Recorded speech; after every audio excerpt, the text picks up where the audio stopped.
Hello, everybody. You are joined for another episode of Flower Hour. I am with another contestant, Anglee Kumar. I am so thankful you're able to join me on Flower Hour.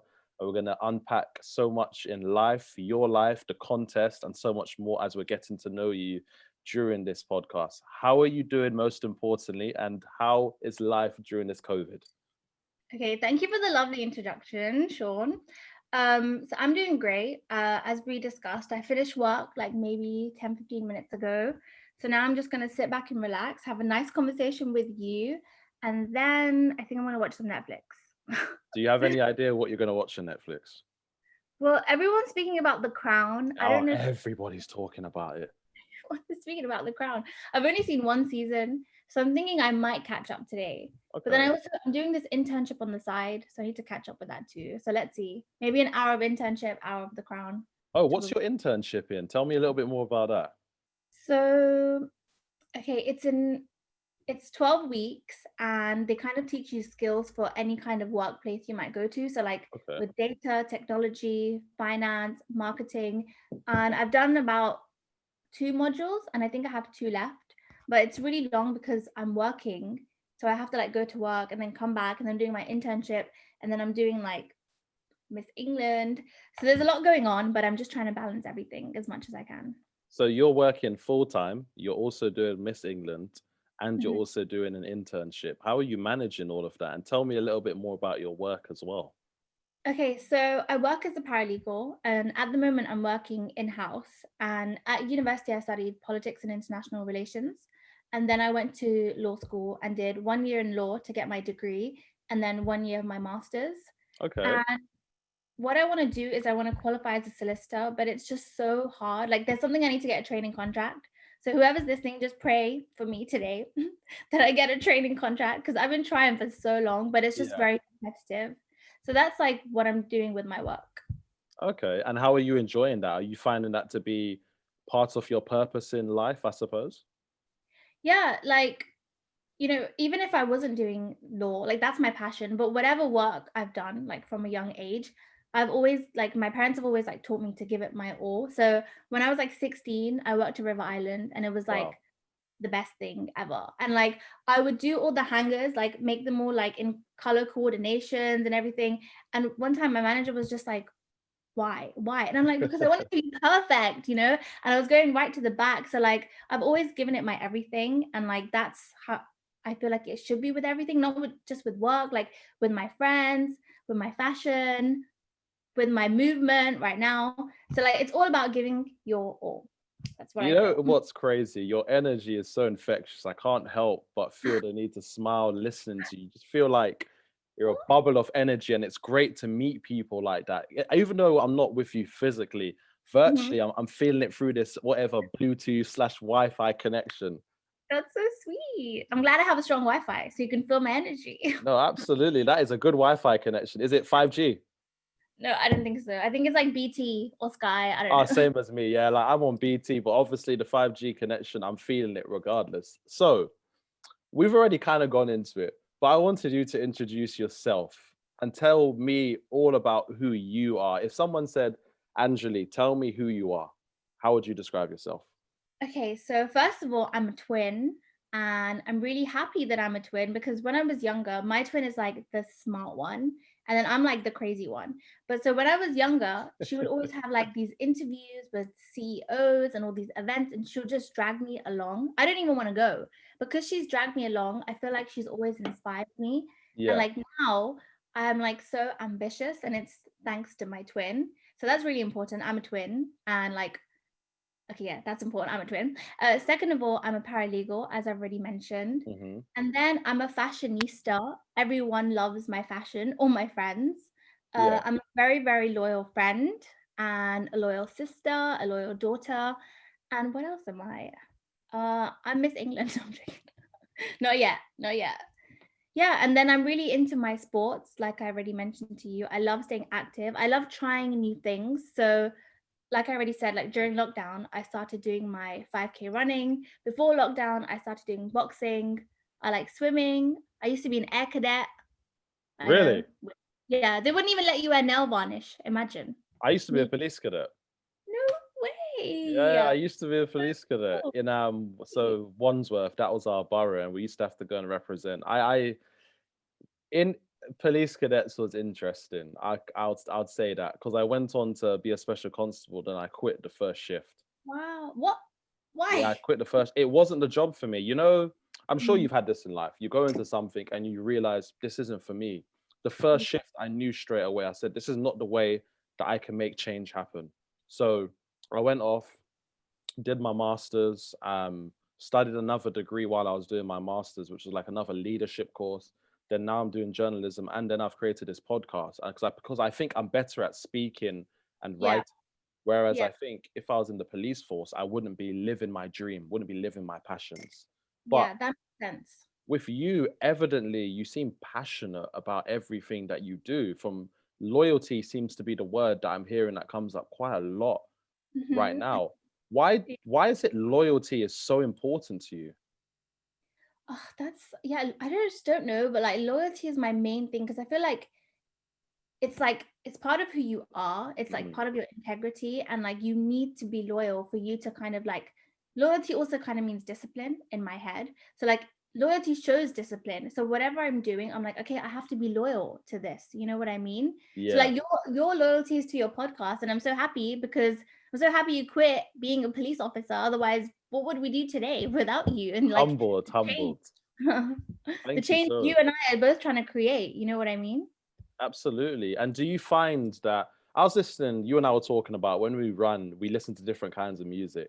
And I was saying I love listening to motivational music. And I heard one of the guys again say on one of the tracks, discipline is actually freedom Mm-hmm. because you're living in that structure and you're going to get that end goal and that end result. What is the end goal that you would like out of everything you're doing in life right now? Well, the thing is, like, I feel like people, you have your career, and like when you get to your career goal, you kind of feel accomplished. And even though, like, I'm on my path of getting my career, I'm not going to feel accomplished until like I meet the goals of like making change. And I know everyone speaks about this, yeah, like make change. But no, like, you really have to make change because, like, I've grown up and I've seen generations and generations like, okay, there is some sort of change happening, but it's not enough. And even like, it's so sad that in this day and age, it took for the like Black Lives Matter movement for people to kind of wake up. And even in my profession as law, like there was a lot of speaks about Black Lives Matter, but it's only now, you know Yeah. what I mean? So it's like, why does something kind of tragic have to happen for people to want to wake up and make a change? If you promote it in the right way and if you keep talking about it, like I am super passionate about it, as you can kind of tell. If you kind of drill it in from an early age, like Mm. I feel like that's when you kind of have to like stick it into people's minds. And that's what I'm trying to do right now. Is that you or me? I, Can you hear I that? don't think it's me. What's going on? Oh yeah, yeah. It's definitely not me. Okay, sorry. Maybe that was me. Go No, no, it's away. okay. It's okay. It's okay. That's what happens when you're busy and everybody wants you. Sorry, my life. No, I'm joking. But yeah, so I feel like you need to kind of stick and be loyal to what you want to do to kind Mm. of drive that change and never let people forget about it. Because that's the problem. People like it's like the news, something might be happening now, and then in a few weeks' time, like people forget why. No, if it's important, don't forget. You like, and if I pass this message on to you right now, and you're gonna pass this message on to your followers, they might pass the message on to other people, and that way we just keep like generating change. And that's what I'm trying to get to. Like, I will feel accomplished once I've that generated that change. And evidently, change is something that's so important to you. And I Mhm. know that your beauty of a purpose, you spoke about the butterfly effect movement. Yeah. That's what you're passionate about. Tell me a little bit more about that. Okay, so my campaign is called the Butterfly Effect Movement. And this is kind of started by watching my mum, who's become my inspiration. And when we came to the UK, she couldn't speak English. She couldn't do the basic things, like she couldn't drive, and she kind of really like struggled, and she went and she studied. And now I feel like she feels independent, like she doesn't need to depend on a man. And like I really, really like that because I love where I come from, as I mentioned before, but I have noticed that like there's kind of one way of living where, the man works the woman doesn't. If the man says do this, the woman will. And I don't like that. And I don't think that's the right way. And especially when you're married, you kind of need an equal partnership. So that's the reason I started my campaign. And as I mentioned to you, like this campaign starts in the UK. And what I'm doing is I'm fundraising. I'm trying to raise money for charity. And everything that I raise will go to refuge. But I don't want this to kind of remain in the UK Mm. because we're lucky we have organizations. There's so many organizations here to support people, and these organizations don't exist in Asia and Africa. And I'm just like, why don't they exist? And you know what, I'm gonna start the butterfly effect movement, and it's gonna get so big, and I'm gonna make an organization in every single city that I feel like needs it. So Okay, that's my main. and do you feel like with what you're going to go on to evidently create, how pivotal do you think it is to have female empowerment at the head of everything that you do? Because you said your mum was independent, you've seen her do so much. Why is that so important to you?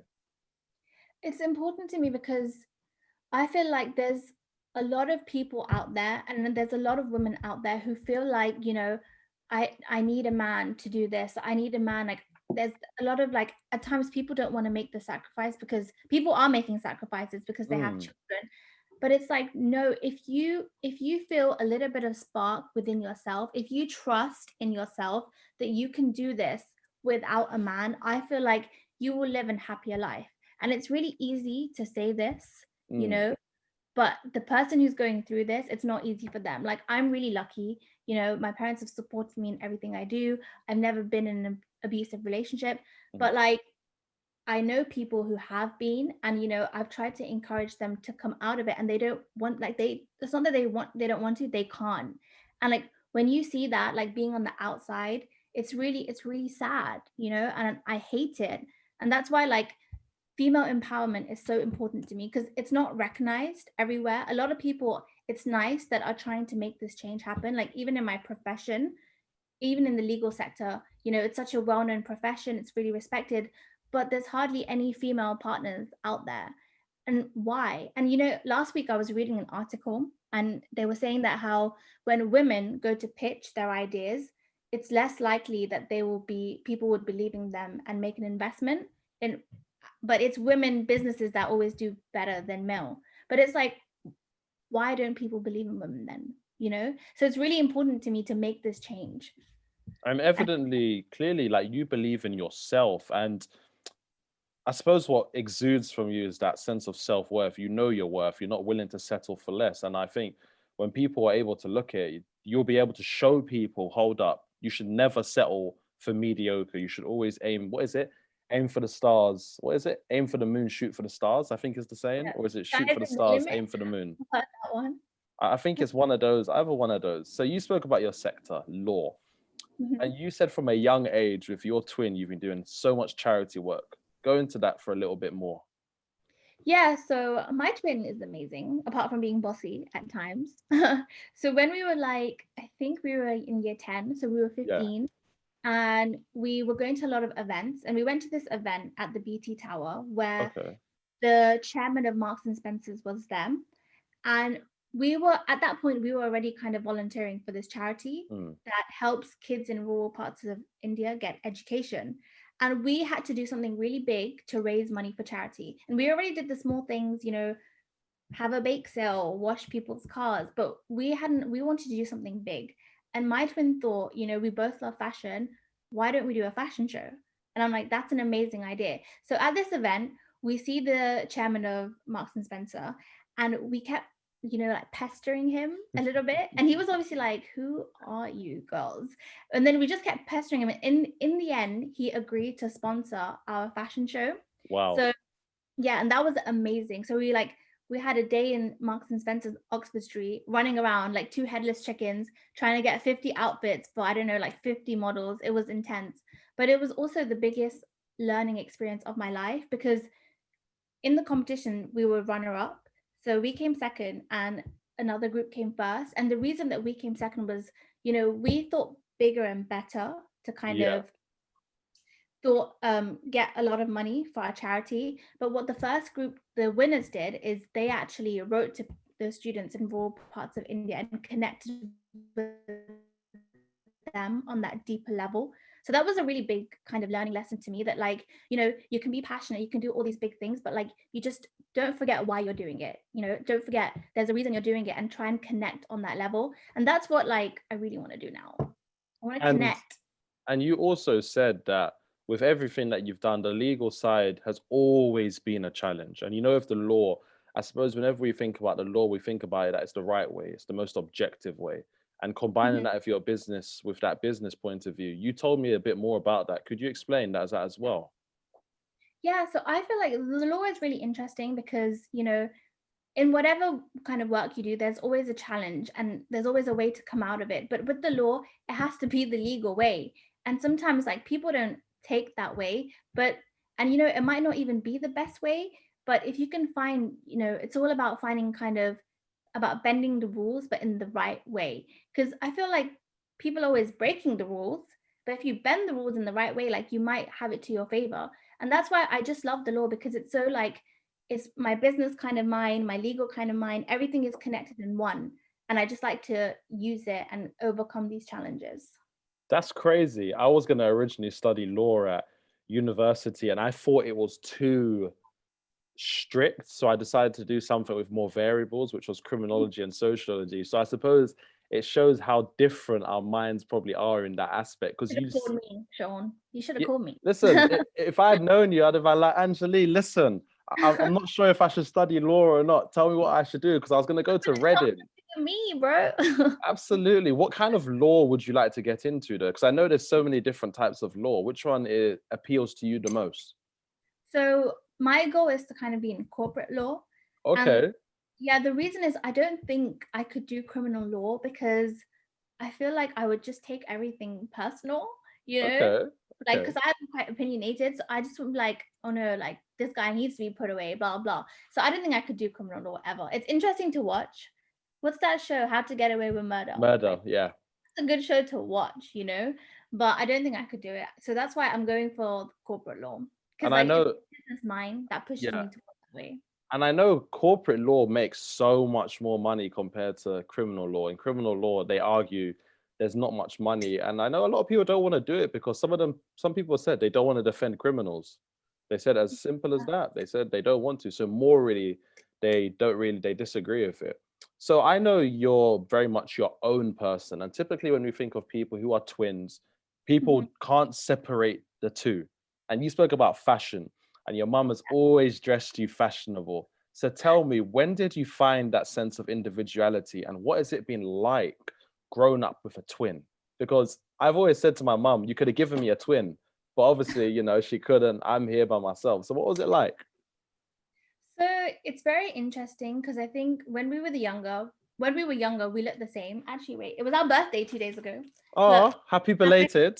this is what we used to look. Can you see? Oh, that's so I'm cute. with my head. Did you do anything So special for yeah, your birthday? we just celebrate at home. Should I show Okay. you? Crazy decorations up here. Yeah, listen, that's beautiful. Everything's spectacular. Trying to make lockdown as fun as possible. But yeah, Exactly. it's been really fun growing up with the twin because you've always got that friend. And like when we were younger, we did everything together. We had the same friends, we went everywhere together. But another thing is like you were always compared, like no Yeah. matter what, you will always be compared. So I think when I was in year 10, I was the naughty student. So we had exams and I got like B, C, D, and then my twin got like A star, A star, A star. Wow. And Okay. then that was like, so being compared is annoying, but for me, like that was a really good thing. Cause then I was like, Angeli, you're not the dumb one. Come on, you need to study. You know what I mean? So like it was also a good thing. And it was also, it's nice that being a twin, we are both like individuals, if that makes sense. Hmm. So, and I think our fashion is also kind of defines that. So my twin's very like sophisticated, you know, she wears heels everywhere. She only started wearing trainers 2 years ago. I'm like, Wow. what? Yeah. And I'm like laid back, you know, I will wear my trainers. I will wear jeans. Like she never even used to wear jeans. So it's nice that like our fashion lets us express ourselves, but in a different way. So it's been really cool, like having a twin, but stressful because she thinks she's older. But it's 1 minute. You one what? Nice. Yeah, 1 minute older. I suppose they think they're 1 minute older in mentality too, right? No, she thinks she's like 1 year older. And I'm like, no, honey, you address me as big sis, okay? I could imagine. And then I know being part of this all African colors contest, the diversity in this round has been crazy. Like it's so different compared to, like the Yeah. usual Miss England. What has it been like taking part in this competition? When I applied, is like when I Googled being like how to raise money for charity, and I came across entering for Miss England, and I was like, what? No. And then I was reading more about it, and it was more about charities. And then I'm like, okay, this is more about charity work, which I love, but you also get to kind of, meet women, like dress up, and I love that too. So this is like a whole package deal for me. And then I was put across to all African colors. And then I was confused because I was like, wait a second, like, I'm not African. Like, this is really Mm. awkward. Like, did they get something mixed up? But then when I spoke to Miss Yvette, she was like, this is the diversity heat. And I was like, this is amazing. Because, like, there's no other heat like all African colors in the competition. And you're right. Like, I'm sure you've met all the girls. They're amazing. They're all from different backgrounds.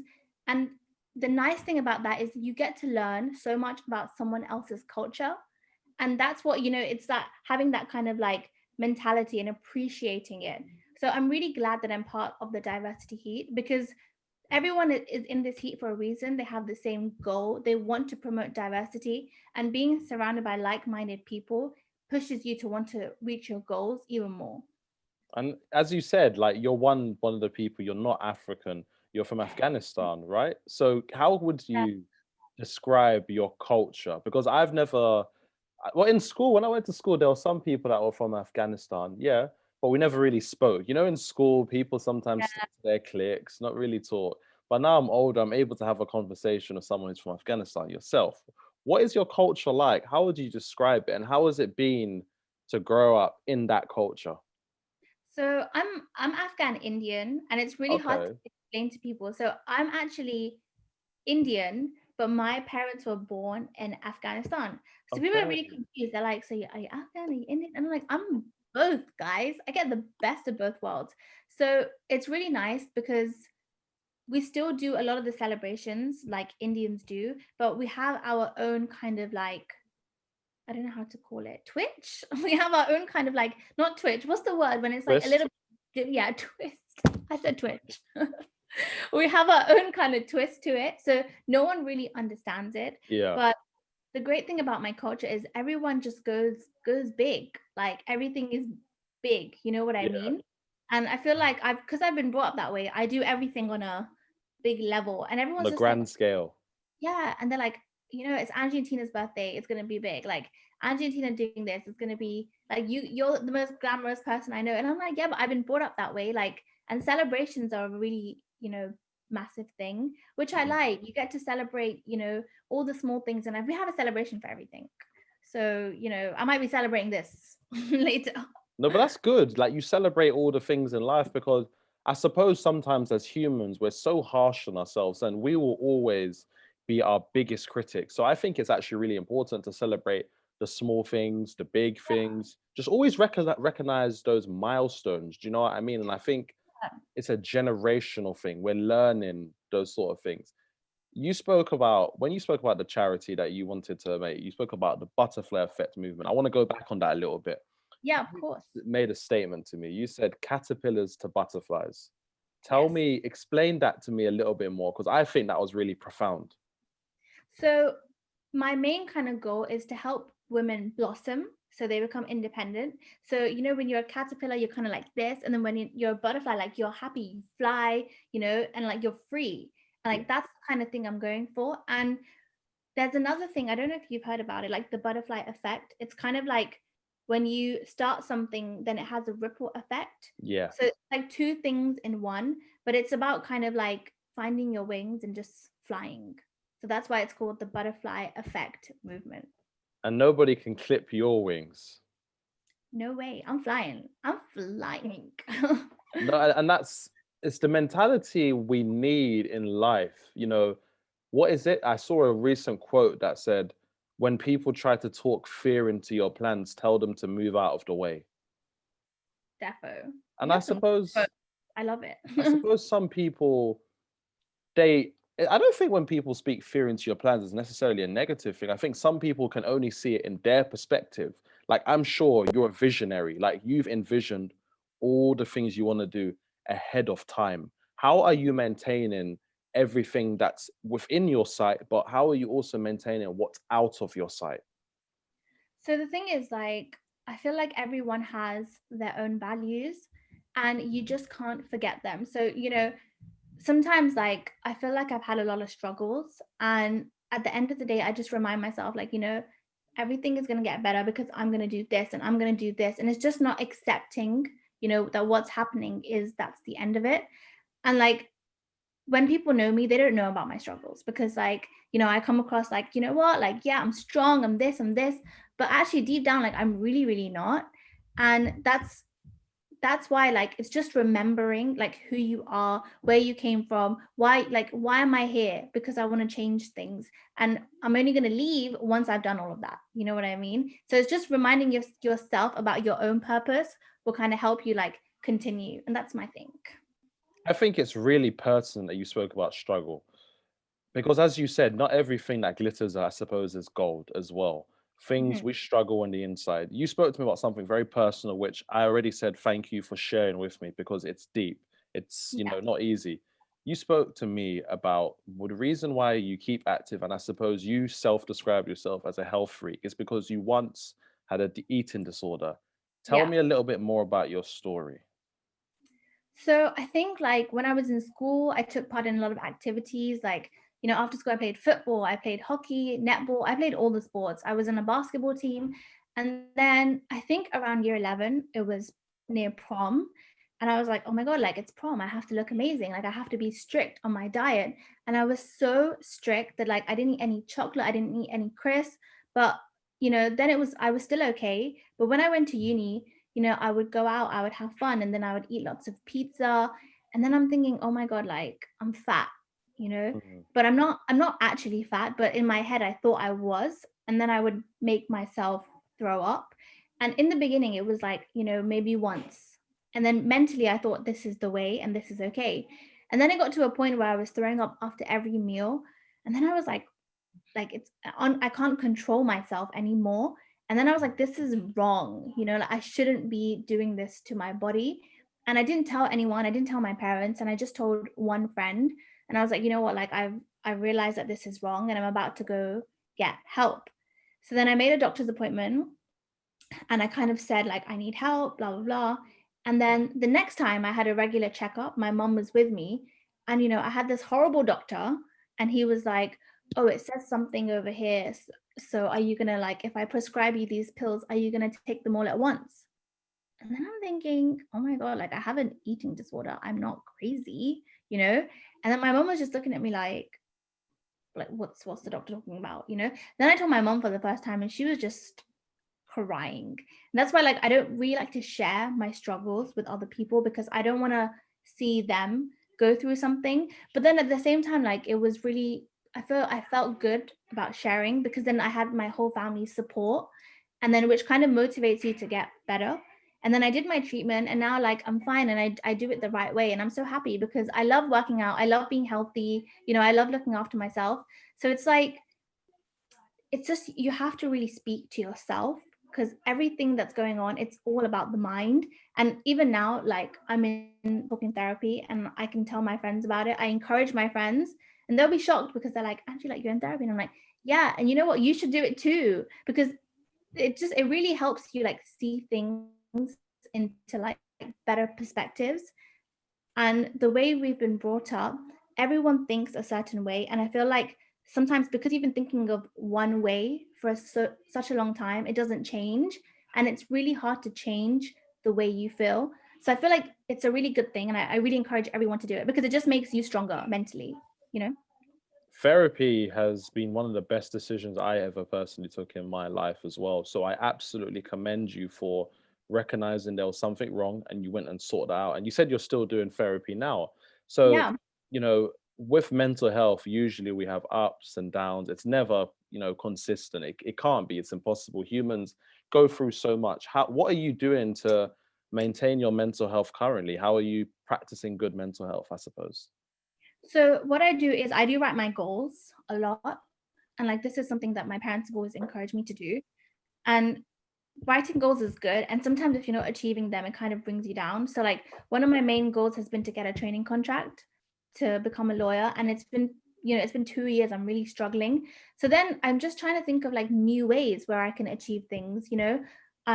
That's when I started doing an internship. I've thought of like starting my own business.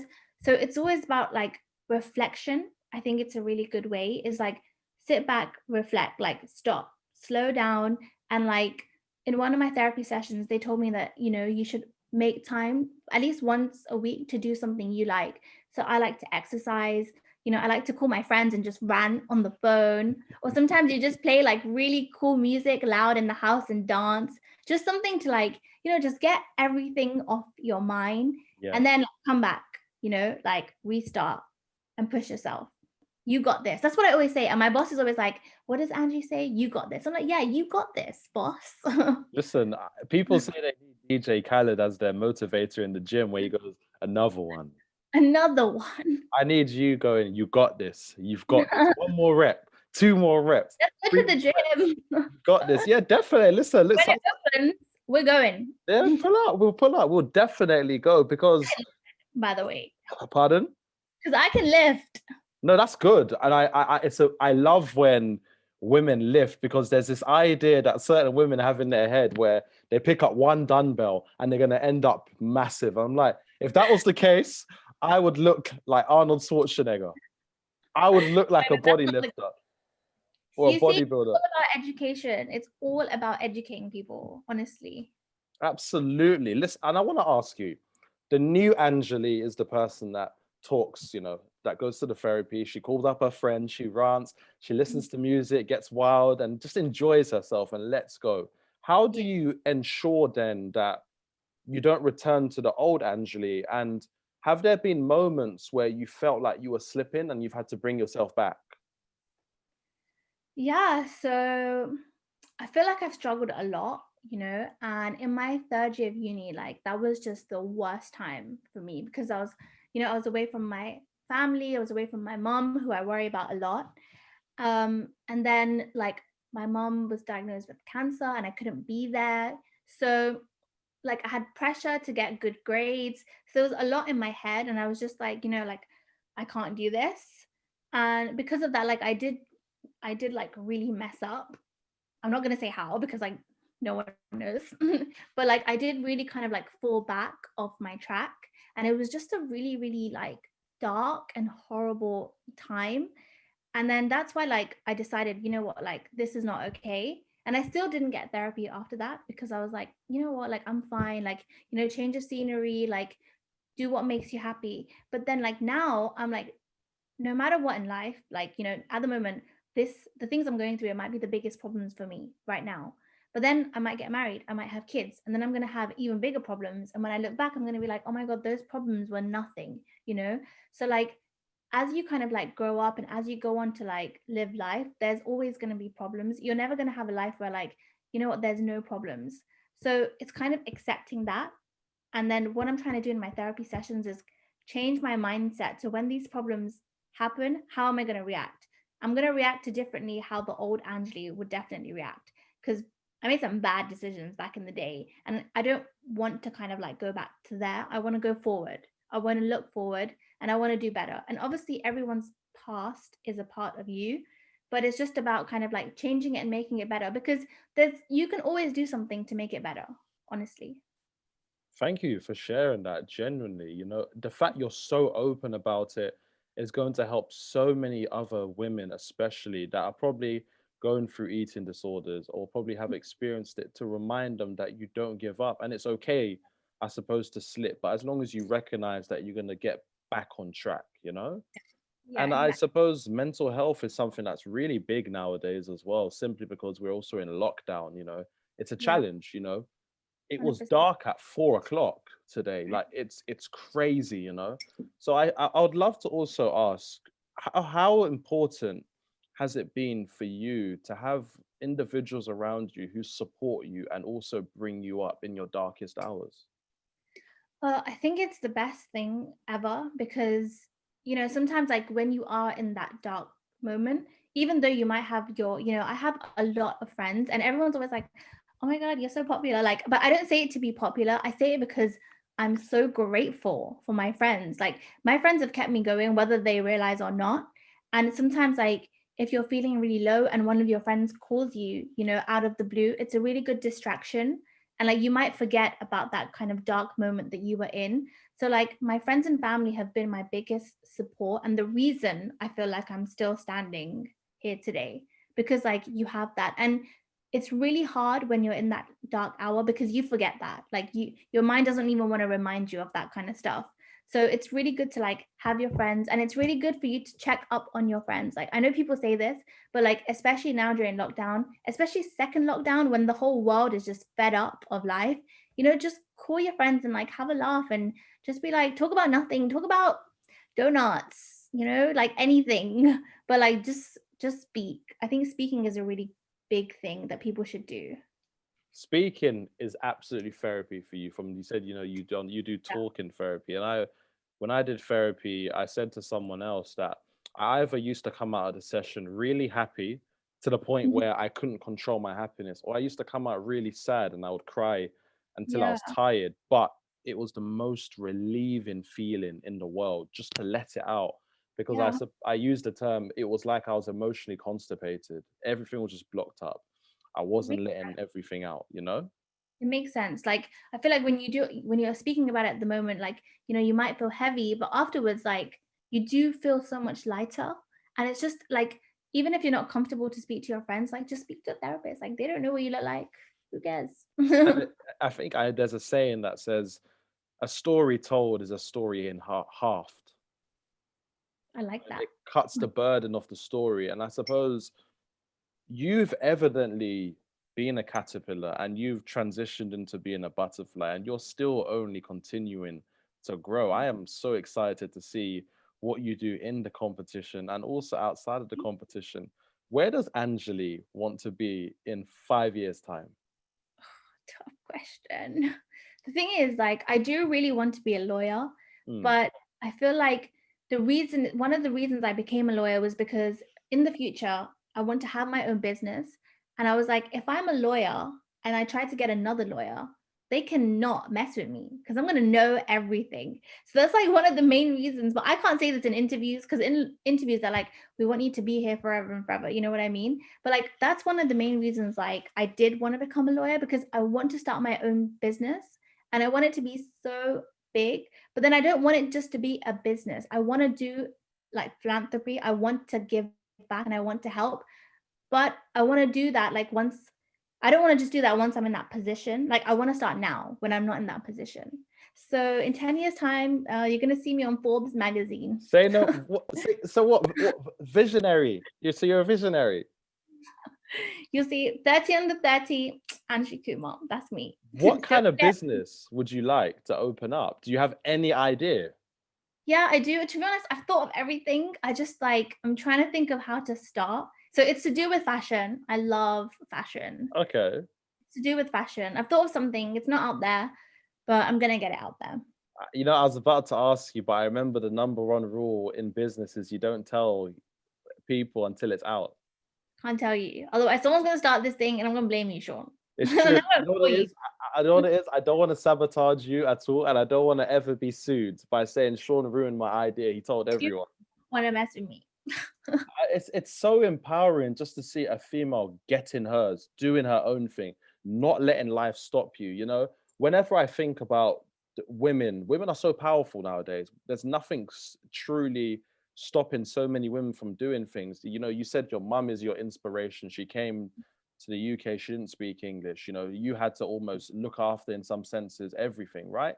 So is your relationship now with your mum? Because you said your mum inspired you, but I'm sure you also inspire your mum.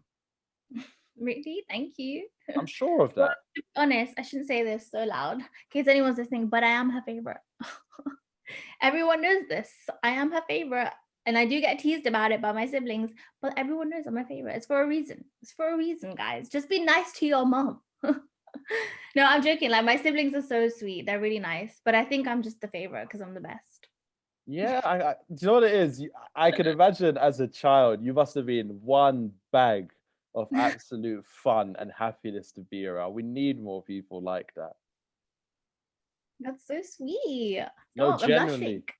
genuinely, it's so nice. And I was saying this to you off camera as well, that when you meet someone that has infectious energy, it's just something you want to pass on. So when you have more positivity in the world, people are attracted to you like moth to a flame, right?